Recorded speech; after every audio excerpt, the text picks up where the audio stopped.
I've been doing a lot of thinking about hypermobility and Ehlers-Danlos syndrome and wanted to share just a few of my thoughts and observations. I was a dancer who did traditional stretching to create more flexibility when I was growing up as a kid. That led to some complications, overstretching, scar tissue buildup, and subsequent injury. When I'm working with individuals, I, in the past, would do a traditional stretch before my fascia days. And I was working with a particular client, and it was different. When I would go into a stretch and I would feel that I could keep going and going and going, I didn't have the cue to stop. The tissue didn't tell me to stop.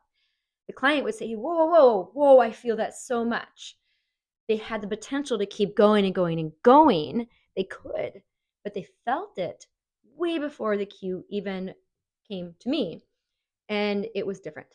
It was not the same as doing a traditional stretch on someone who is not hypermobile. That particular client dealt with a ton of chronic pain. Back then, they equated it to muscle damage from statins, and that was kind of the end of the story.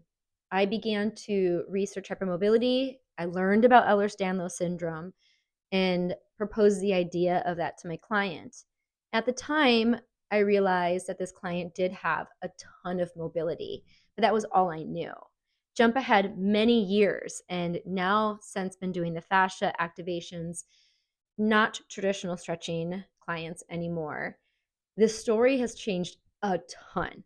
I have more that I'll share about hypermobility, but if you have hypermobility, share your comments below. What are some of the things that you notice that might be different for you compared to other people that don't have hypermobility?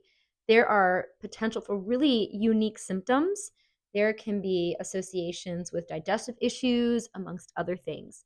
I would love to know more and get this conversation started.